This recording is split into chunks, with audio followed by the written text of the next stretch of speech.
Giữa vùng thảo nguyên cháy nắng, những trận chiến châu Phi hoang dã tái hiện những cuộc đối đầu sinh tử giữa sư tử, linh cẩu và báo Gepa, nơi chỉ có kẻ mạnh mới được quyền sinh tồn.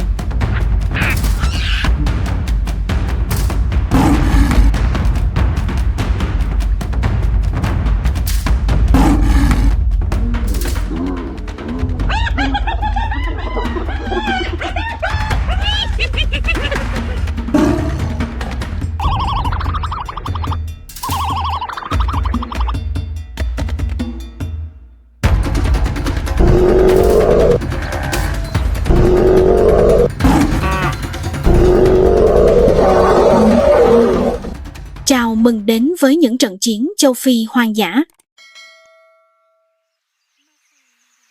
Báo hoa mai là hiện thân của sự im lặng tuyệt đối.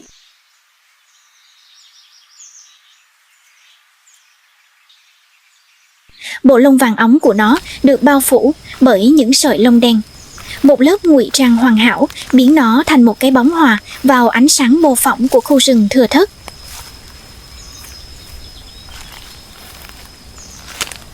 Với thân hình gầy gò, vạm vỡ, nặng từ 50 đến 90 kg, báo hoa mai có thể chạy nước suốt với tốc độ hơn 60 km, hoặc trong một khoảng cách ngắn vừa đủ để tung ra một đòn chí mạng nhanh như chớp.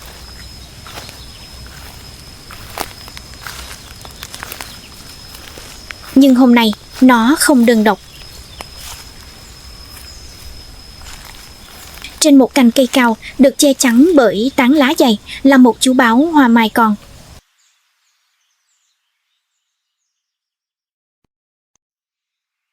Đối với báo mẹ, đó là nơi an toàn nhất, vì chỉ có báo hoa mai mới có khả năng bế con lên những cây cao, tránh khỏi móng vuốt của sư tử, linh cẩu hay chó hoang.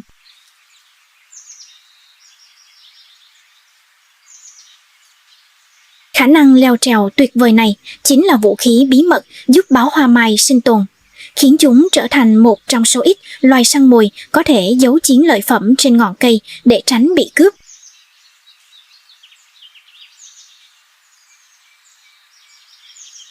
Để giữ cho con non sống sót, báo mẹ buộc phải rời đi tìm thức ăn.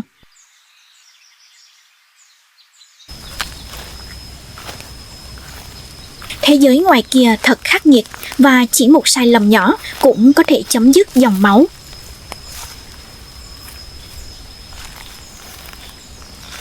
Giữa đám cỏ thảo nguyên đung đưa, nó ngồi xổm trên mặt đất khô cằn.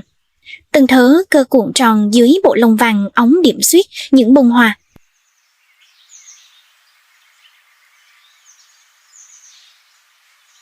Đôi mắt sáng quắc của nó nhìn chằm chằm vào một con linh dương Impala vừa tách khỏi đàn, cúi xuống gặm cỏ một cách vô tư.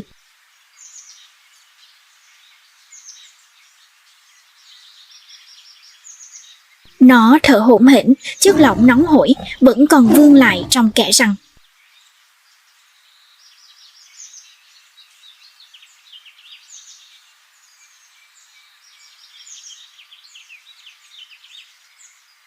Chiến lợi phẩm là của nó, và đó là sự đảm bảo sống sót cho đứa con đang chờ đợi trên cành cao. Nó đã mang lại sự sống cho đứa con của mình.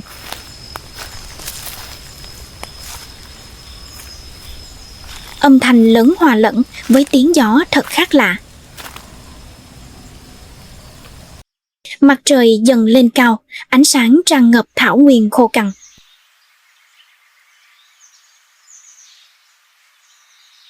Những chú khỉ đầu chó bắt đầu hành trình hàng ngày của mình.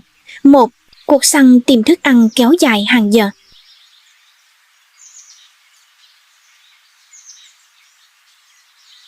Chúng len lỏi qua những bụi cây gai góc, treo cây và đào bới trong cát để tìm trái cây chín, côn trùng hoặc bất cứ thứ gì có thể nhét vào bụng.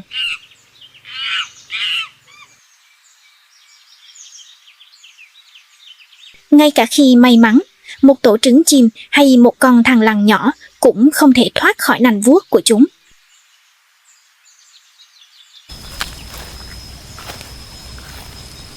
Khỉ đầu chó là loài ăn tạp bậc thầy.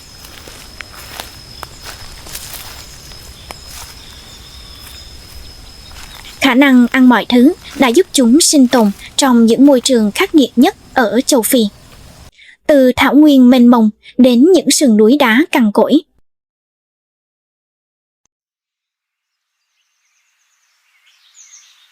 Một con trưởng thành có thể nặng tới 30-40 kg với thân hình rắn chắc như thép và nanh, dài hơn cả những con sói cùng kích thước.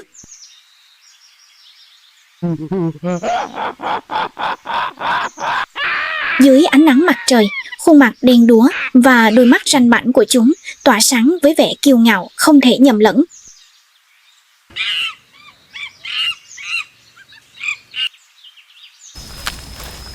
Xã hội của chúng cũng khắc nghiệt như môi trường xung quanh.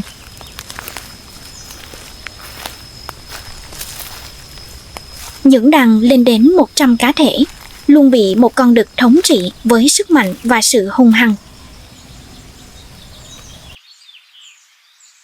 Con cái chăm sóc con non nhưng cũng phải chịu sự thống trị của những con mạnh hơn.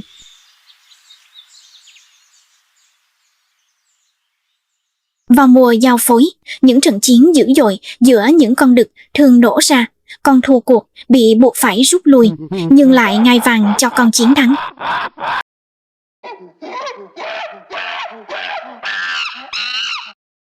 Tiếng gầm vang vọng giữa sự hối hả.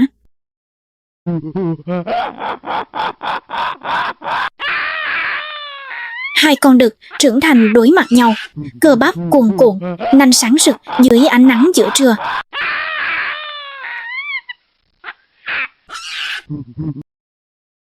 Chúng lao vào nhau.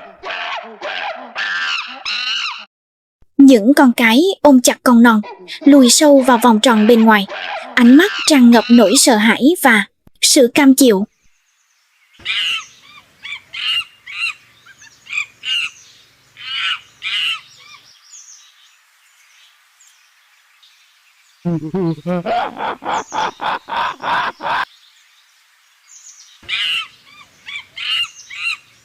Cuộc phô diễn sức mạnh kéo dài cho đến khi một con chịu thua, bỏ chạy với tiếng hú mừng chiến thắng.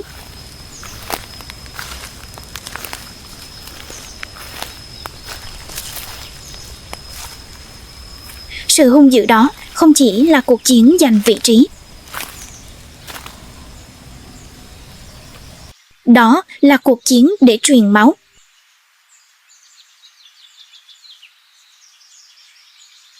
Và đối với những con cái trong đàn, chiến thắng của kẻ mạnh đồng nghĩa với việc bị buộc phải khuất phục, bởi con đực đầu đàn luôn có quyền sinh sản độc quyền.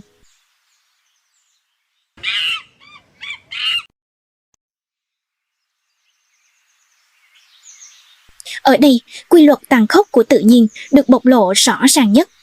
Sức mạnh quyết định tất cả và sự sống còn của cả đàn phụ thuộc vào kẻ thống trị.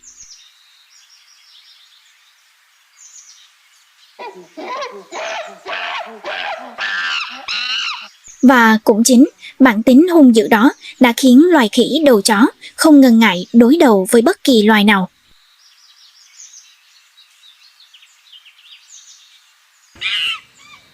Chúng sẵn sàng thách thức linh cẩu, sư tử và thậm chí dám tấn công để cướp mồi.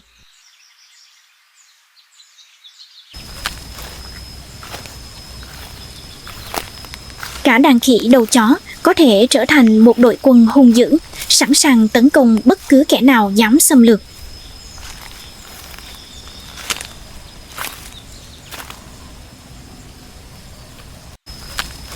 Vậy, liệu có ai đủ mạnh để ngăn cản chúng không?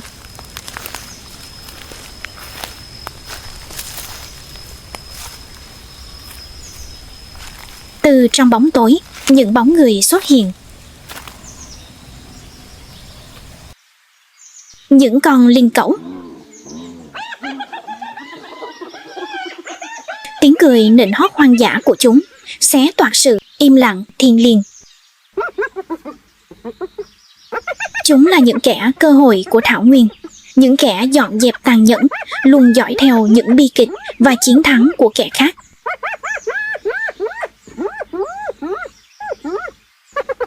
Chúng không cần tốc độ bùng nổ của báo hoa mai hay sức mạnh vồ mồi của sư tử.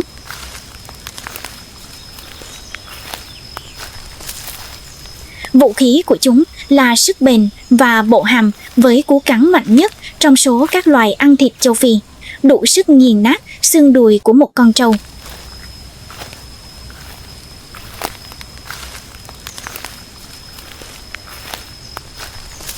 Giống như khỉ đầu chó, linh cẩu nổi tiếng với sự liều lĩnh, sẵn sàng thách thức bất kỳ loài nào, ngay cả khi đối thủ mạnh hơn gấp nhiều lần.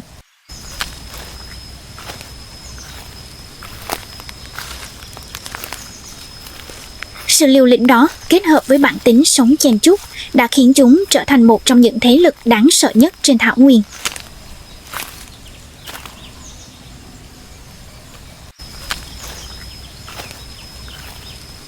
Một con linh cẩu trưởng thành có thể nặng tới 70 kg với thân hình ngắn, mập mạp và vai cao, khiến nó nghiêng người về phía trước, như thể luôn sẵn sàng vồ mồi và xé xác.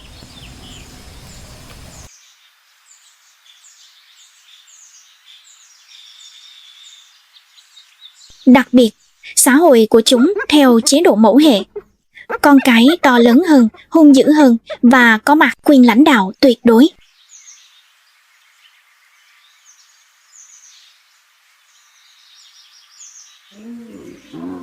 Đây là một trong số ít loài ăn thịt mà con cái chiếm ưu thế và quyền lực đó được truyền lại cho dòng dõi mẹ.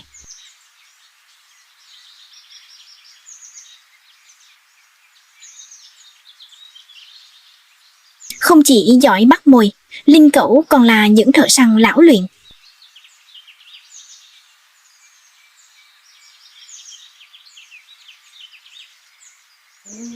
Khi hợp sức, chúng có thể hạ gục ngựa vằn, trâu rừng và thậm chí khiến sư tử phải dè chừng.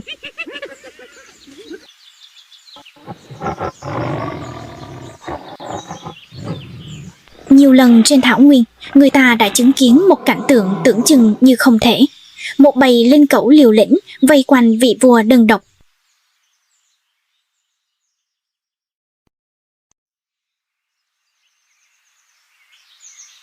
Chúng không hề sợ hãi, từng bước một tiến lại gần, nhè nành tiếng gầm gừ hòa lẫn tiếng hú hoang dã vang vọng khắp thảo nguyên.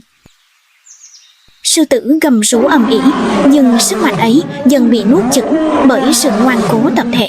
Nhiều lần, những kẻ được gọi là bá chủ bị buộc phải rút lui, bỏ lại chiến lợi phẩm và nỗi cay đắng. Một buổi chiều nóng nực, một con sư tử vừa hạ gục con mồi. Cơ thể nó vẫn còn phập phồng theo từng hơi thở gấp gáp khi bóng tối run rẩy và chuyển động.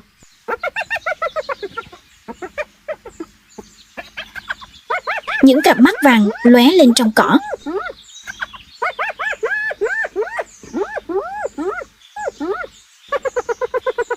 Liên cẩu, hàng chục con ập đến như một cơn ác mộng. Chúng không lao vào ngay lập tức. Chúng từ từ khép lại vòng tròn, từng con một tiến lên, đầu cúi thấp, vai ngẩng cao, nhè nành và cười điên cuồng.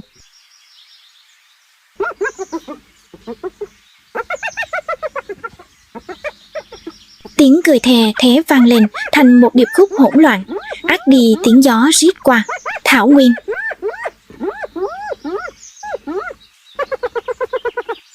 Sư tử gầm lên ầm ĩ, lao tới hạ gục một kẻ liều lĩnh.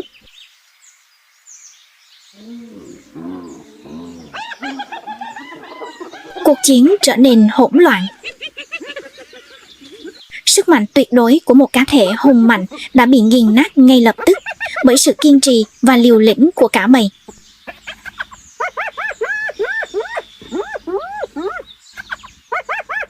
Cuối cùng, cơ thể vàng son phải dừng lại.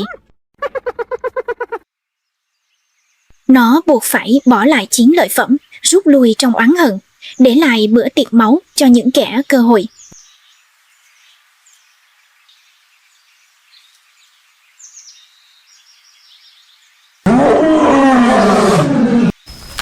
Trên thảo nguyên, vinh quang không thuộc về kẻ mạnh nhất, mà thuộc về kẻ ngoan cố nhất.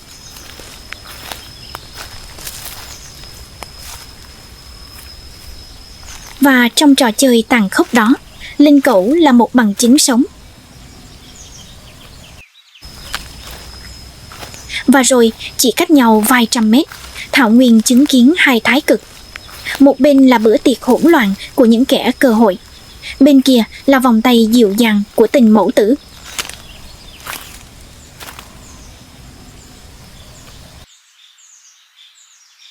Ở vùng đất khắc nghiệt này, sự tàn khốc và vẻ đẹp thiêng liêng luôn song hành. Chính nghịch lý này đã định hình châu Phi kể từ khi nó ra đời.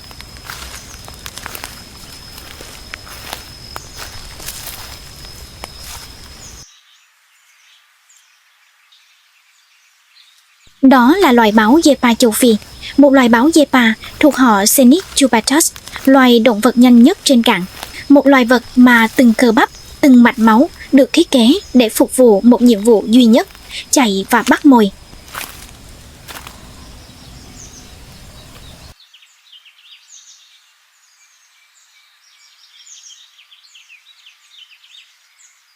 Thân hình mảnh mai, đôi chân dài, cột sống linh hoạt và bộ ngực lớn của báo Gepa kết hợp lại tạo nên một cấu trúc lý tưởng cho việc chạy nước rút.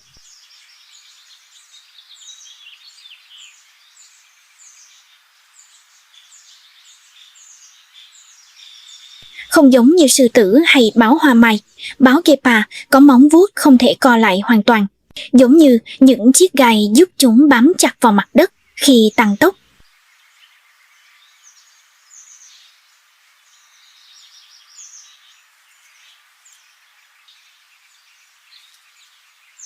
Đặc điểm đáng chú ý này cho phép báo Gepa đạt tốc độ lên tới 100 km, giờ chỉ trong vài giây đầu tiên, nhanh hơn cả tốc độ khởi động của một chiếc xe đua.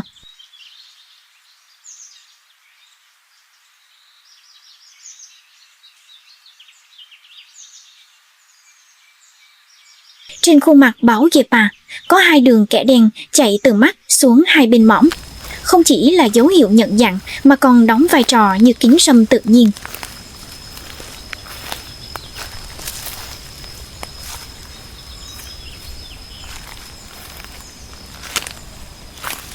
Giúp giảm độ chói và tăng độ chính xác khi quan sát con mồi trên đồng cỏ nóng bức.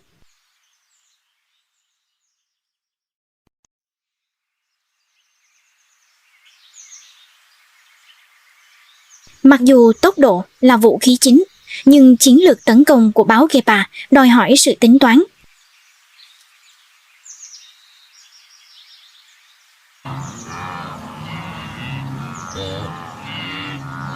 Báo Gepa cẩn thận quan sát mục tiêu của chúng, thường là trẻ, già, yếu hoặc tách khỏi đàn, và chỉ tấn công khi có các yếu tố thuận lợi: hướng gió, khoảng cách, địa hình và nơi ẩn nấp.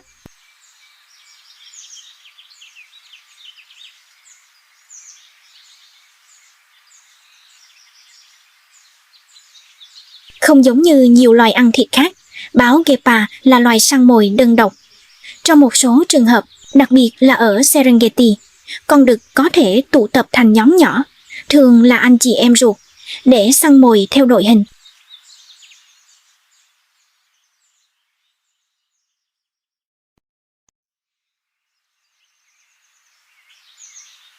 Tuy nhiên, hầu hết báo Gepa sống đơn độc và hoàn toàn phụ thuộc vào kỹ năng cá nhân để sinh tồn.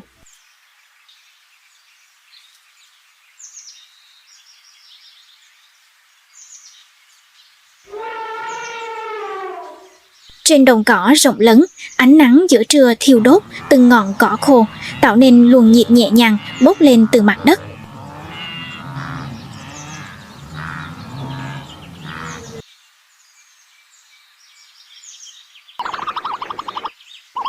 Gió thổi nhẹ qua cánh đồng, mang theo mùi bụi, mùi đất và sự căng thẳng đang dần lan tỏa trong không khí.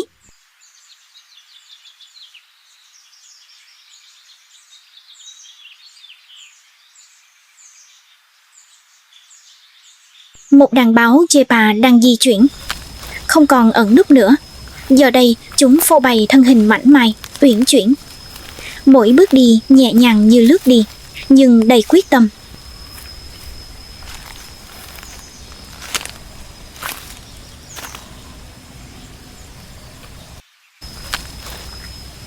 mỗi con giữ một khoảng cách chiến thuật.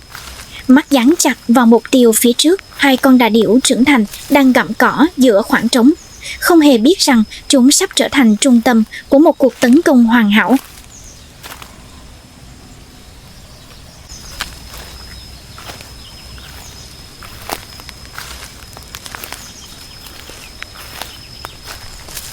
Bầy báo Gepa chọn con mồi này không phải vì nó dễ dàng, mà vì nó là một thử thách xứng đáng.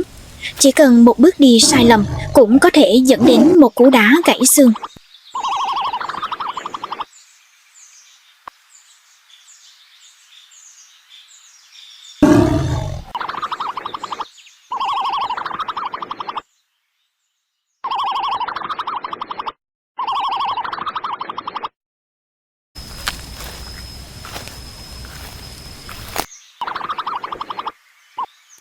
Mặt trời nhô lên cao hơn, ánh sáng nhuộm vàng cảnh vật, trong khi cơn gió khô mang theo mùi hương của cỏ cháy.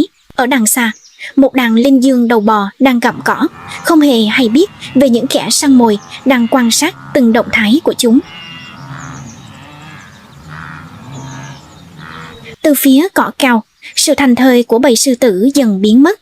Bản năng sắc bén trỗi dậy khi chúng bắt đầu chuẩn bị cho cuộc săn mồi, với sự tập trung chết người.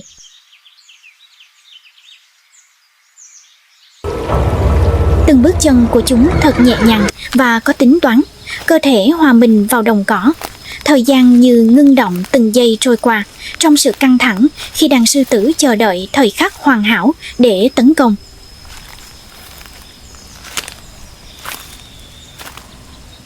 Linh dương đầu bò vẫn gặm cỏ, hoàn toàn không biết rằng kẻ săn mồi đang tiến gần từng chút một.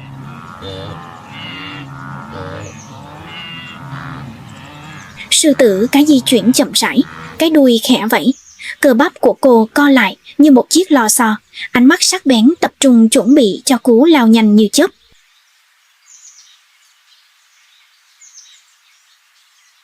Bất thình lình, đàn sư tử bùng nổ sức mạnh, lao về phía đàn linh dương đầu bò với tốc độ không thể cản phá.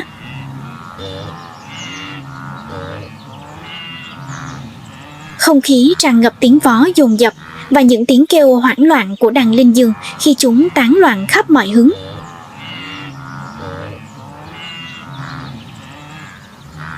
Một con linh dương không may bị tụt lại phía sau. Sư tử cái dẫn đầu nhảy vọt lên với sự chính xác và sức mạnh, hạ gục con mồi xuống đất.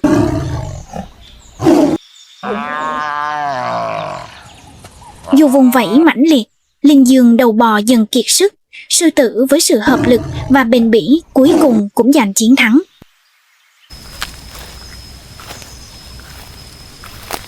Chiến thắng, đàn sư tử kéo con mồi về tổ, nơi những chú sư tử con đang đói bụng, chờ đợi phần thưởng xứng đáng cho một cuộc săn hoàn hảo.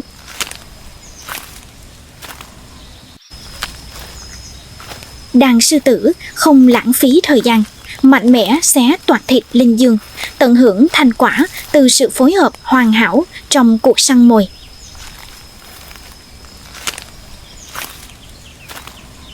Những chú sư tử còn háo hức tiến lại gần, tiếng gầm nhỏ của chúng hòa vào những trò đùa nghịch khi tham gia bữa tiệc.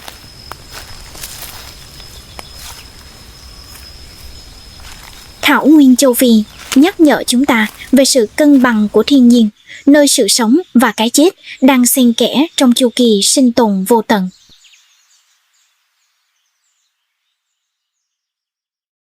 Gần đó, sau vách đá, một nhóm sư tử khác đang theo dõi với ánh mắt thèm thuồng. Đôi mắt vàng ánh lên tham vọng. Một con sư tử đang ăn, cảm nhận được nguy hiểm. Bản năng bảo vệ bùng lên. Nó đứng dậy gầm vang để cảnh báo đàn của mình.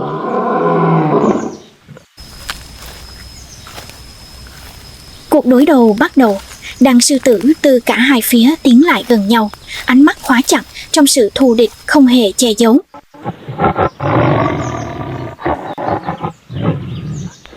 Trong khoảnh khắc, những con sư tử lao vào nhau, móng vuốt xé rách, hàm răng cắn mạnh, và những tiếng gầm vang vọng khắp thảo nguyên.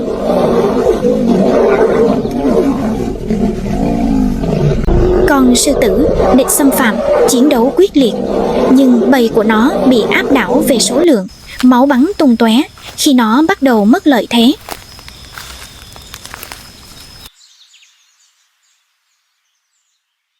Ở bên kia thảo nguyên, con sư tử bị đánh bại lết về tổ của nó. Mỗi bước đi đều chịu nặng nỗi đau.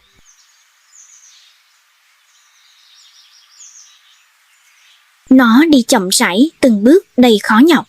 Trên cơ thể mang đầy những vết cắn từ kẻ thù, nỗi đau và những vết sẹo in hằn. Nhưng ánh mắt vàng của nó vẫn cháy lên ngọn lửa giận dữ và cay đắng. Trên những đồng bằng rộng lớn, khô cằn của Savannah châu Phi, nơi ánh nắng mặt trời sưởi ấm, từng ngọn cỏ và sự sống luôn đối mặt với cái chết. Nó không phải là một loài săn mồi hung dữ, mà là một loài chim.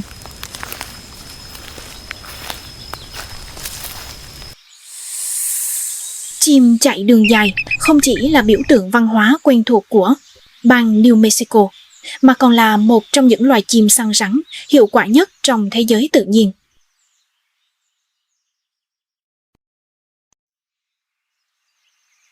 Giữa trưa hè oi ả, trên mặt đất đỏ bụi bặm của sa mạc Chihuahua, một con rắn đuôi chuông vẫy đuôi với nhịp điệu nham hiểm.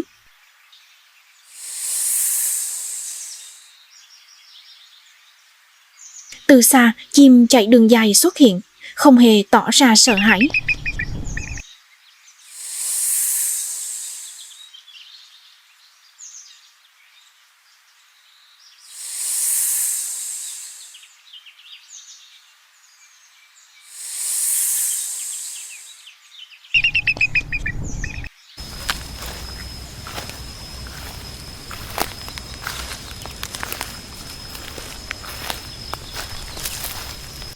Cảnh tượng đó không chỉ là một ngôi nhà, đó là một minh chứng hoàn hảo cho bản năng, kỹ năng và sự tự tin.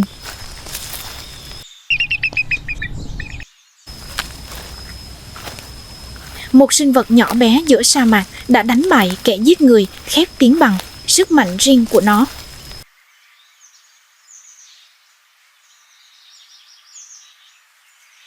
Không giống như các loài chim khác bay lượn trên bầu trời, chim chạy đường dài thích ở trên mặt đất. Điều này khiến đôi chân của chúng trở thành một vũ khí lợi hại, khỏe, dài, nhanh nhẹn và nhanh đến mức có thể đạt tốc độ 32 km/h, đủ để bắt được nhiều loài bò sát và côn trùng đang cố gắng trốn thoát.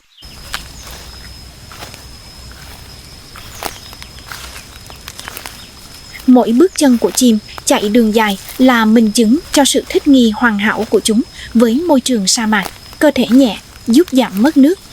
Bộ lông sẫm màu hấp thụ ánh nắng mặt trời vào buổi sáng sớm, và hành vi của chúng giúp tiết kiệm năng lượng để đối phó với khí hậu khắc nghiệt.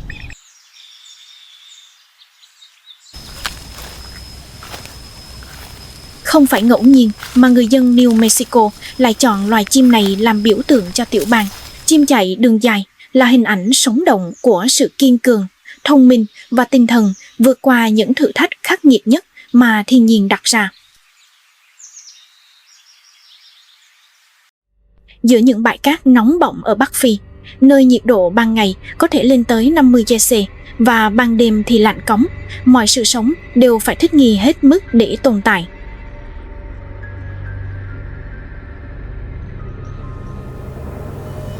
Trong môi trường khắc nghiệt này, một loài vật nhỏ bé dường như quá yếu đuối để sinh tồn lại âm thầm thống trị màn đêm. Cáo sa mạc Fennec Fox bobseda.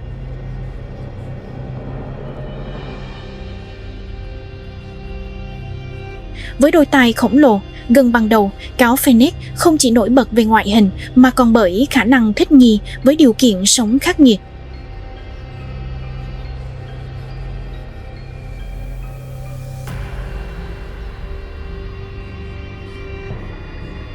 Đôi tai to lớn này giúp chúng tản nhiệt, làm mát cơ thể và trên hết là khuếch đại âm thanh, cho phép chúng phát hiện ra các loài bò sát và côn trùng sâu dưới cát.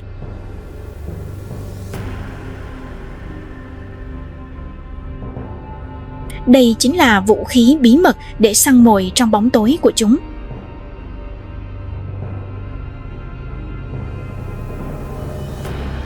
Cáo Cáo Fennec có thân hình nhỏ bé, chỉ nặng từ 1 đến 1,5 kg, nhưng lại cực kỳ nhanh nhẹn và yên lặng.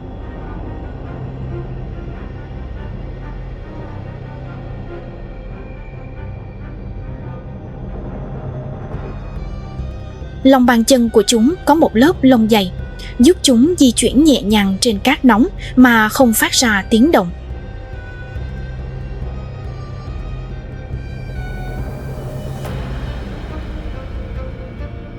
Ban ngày, chúng ngủ trong hang để tránh nắng. Ban đêm, chúng lướt nhẹ nhàng trên những cồn cát như những cái bóng, theo dõi con mồi bằng khứu giác và thính giác nhạy bén.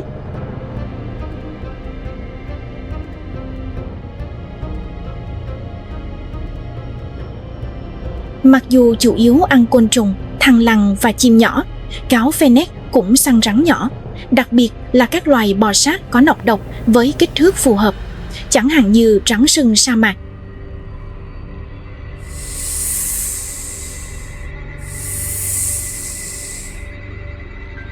Thay vì lao vào cuộc chiến trực diện như cáo Manguitos hay cáo thư ký, cáo Fennec sử dụng chiến thuật ẩn nấp, tiếp cận từ phía sau và cắn nhanh, chính xác vào con mồi. Cổ rắn, điểm yếu nhất của nó.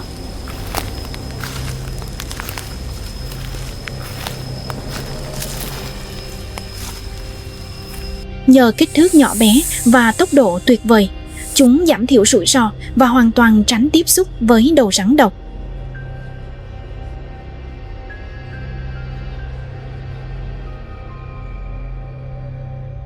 Điều làm nên sự đặc biệt của Fennec không phải là sự hung dữ, mà là trí thông minh và sự im lặng đáng sợ của nó.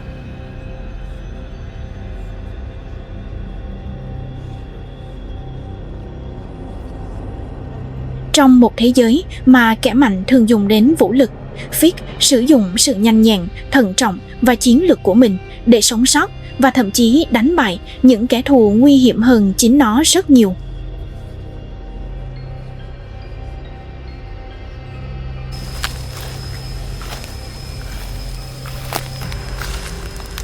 Yên lặng, nhỏ bé, nhưng không bao giờ bỏ cuộc, đó chính là bản sắc của loài cáo sa mạc. Một chiến binh nhỏ bé giữa biển cát, nơi mỗi bước chân là một quyết định sống còn. Và mỗi ngôi nhà là minh chứng cho trí thông minh thích nghi tuyệt vời của thiên nhiên.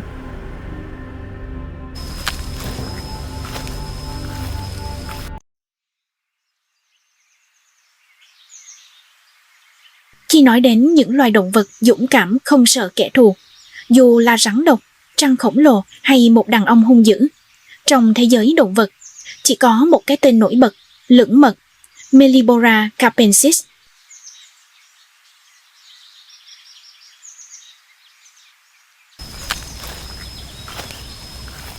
Mặc dù không có thân hình to lớn hay sức mạnh cơ bắp vượt trội, loài động vật nhỏ bé này lại nổi tiếng với tinh thần chiến đấu không ngừng nghỉ, khiến ngay cả những kẻ săn mồi đáng sợ nhất cũng phải đắn đo trước khi tấn công.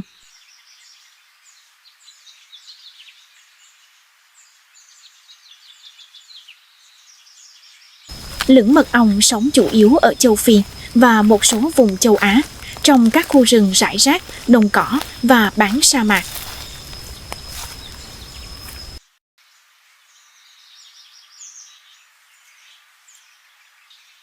Cơ thể chúng đơn giản, chắc nịch và khỏe mạnh, với chiều dài từ 60 đến 70 cm. Nhưng bên dưới, lớp lông đen bạc là một hệ thống thích nghi phi thường với cuộc sống đầy nguy hiểm.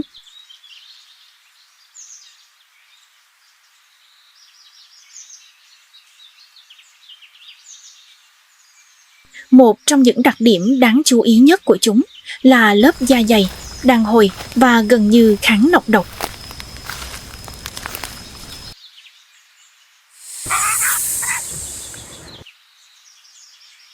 Khi bị rắn độc như rắn hổ mang hoặc mamba cắn, tatu mật ong có thể tạm thời bất tỉnh, nhưng chúng sẽ nhanh chóng hồi phục trong vòng vài phút nhờ cơ chế sinh học kháng nọc độc tuyệt vời.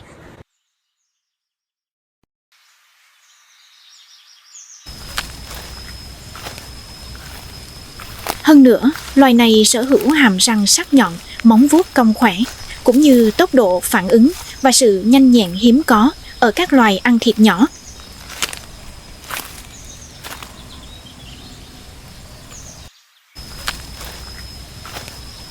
Chúng có thể nhanh chóng xoay người để thoát khỏi sự tấn công hoặc vết cắn ngay cả khi bị rắn hoặc trăng Nam Mỹ tóm lấy.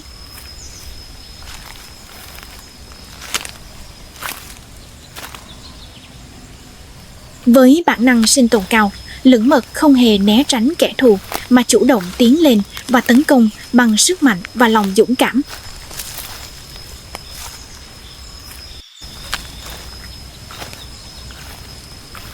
Bên cạnh rắn, chúng còn nổi tiếng với sự táo bạo. Chúng tấn công tổ ong, điều mà hầu hết các loài động vật khác đều tránh né.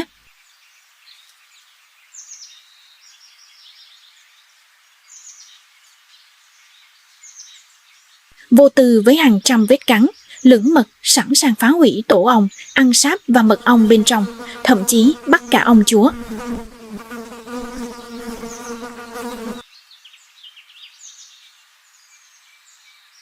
Lớp da dày giúp chúng chống chọi với cơn thịnh nộ của ong, và sự bền bỉ không bao giờ dừng lại cho đến khi đạt được mục tiêu.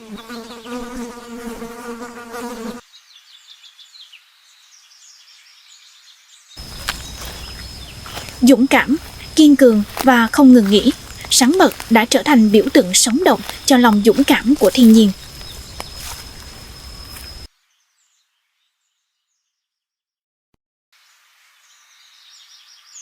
Trong một thế giới mà những loài mạnh nhất thường là những loài to lớn nhất, độc nhất hoặc nhanh nhất, rắn mật chứng minh rằng lòng dũng cảm và sự kiên trì là những gì giúp một sinh vật đứng vững trước nguy hiểm, dù là đối mặt với một con rắn mamba đen hay một đàn ong hàng ngàn con. Khi ánh sáng mặt trời bị che khuất bởi những ngọn cây rậm rạp, khi mặt đất khô cằn nứt nẻ của sa mạc chỉ còn lại dấu vết của gió, và khi những đồng cỏ rộng lớn chìm trong yên lặng, thì đó là lúc một vương quốc khác bắt đầu thức tỉnh. Một con mangut xuất hiện từ những bụi cây với đôi mắt sắc như dao và một cơ thể nhỏ bé nhưng vô cùng nhanh nhẹn.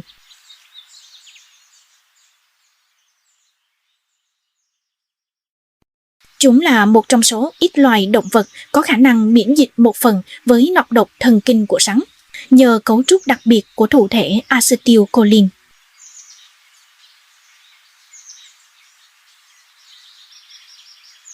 Con rắn mamba đen ngẩng đầu và thè lưỡi ra đầy đe dọa.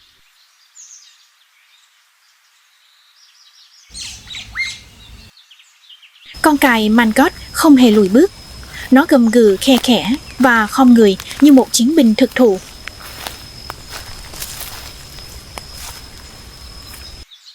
Cuộc đối đầu bắt đầu.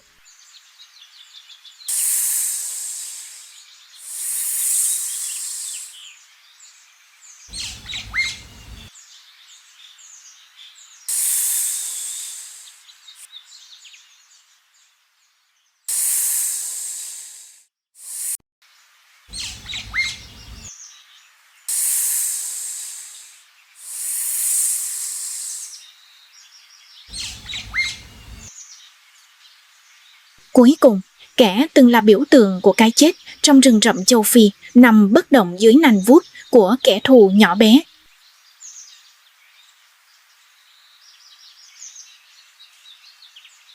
Chiến thắng không phải lúc nào cũng thuộc về kẻ mạnh nhất. Đôi khi nó thuộc về kẻ dũng cảm và thích nghi nhất.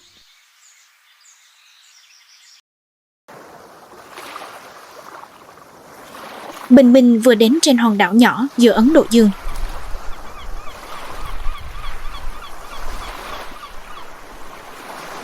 Cát vẫn còn lành, nhưng không khí đặc quánh đến mức có thể cắt bằng dao.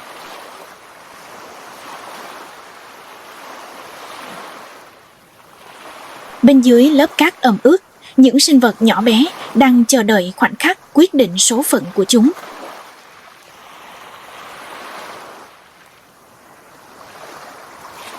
Một cái đầu nhỏ xíu nhô ra từ một con thằn lằn biển non, mới sinh. Đôi chân của nó vẫn còn vụng về, nhưng bản năng sinh tồn đã thôi thúc nó hành động ngay lập tức.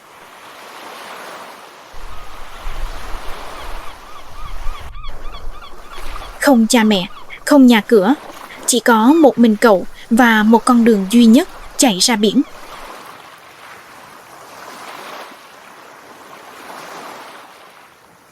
Nhưng trên bãi cát rải rác đá sỏi và rong rêu, một đàn rắn đang chờ đợi cậu.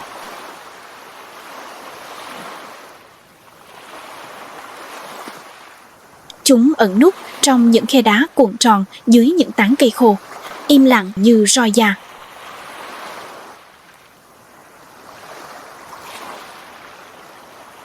Nhưng ngay khi con thằn lằn bắt đầu di chuyển, chúng cũng bắt đầu di chuyển.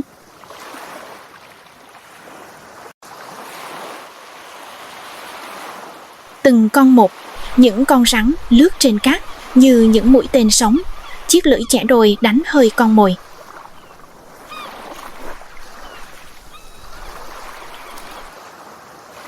Một số con không may bị mắc kẹt và bị quấn chặt trong những vòng xoắn chắc chắn của rắn.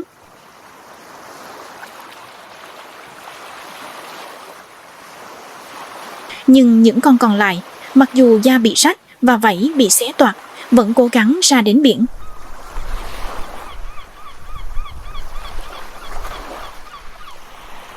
Một cơn sóng cuốn chúng đi, mang theo bất kỳ cơ hội sống sót nào.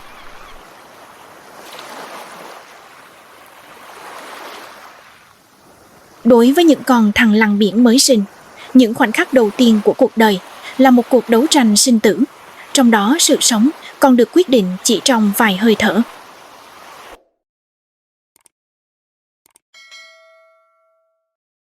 Khi mặt trời bắt đầu lặn ở chân trời phía tây, ánh sáng cam tắt dần. Đồng cỏ Masai Mara mang một sắc màu huyền bí. Những ngọn cỏ cao đung đưa trong gió chiều, chim săn mồi bay vòng tròn trên cao. Giữa vòng luân hồi khốc liệt của thiên nhiên, chỉ những kẻ dũng mãnh mới tồn tại.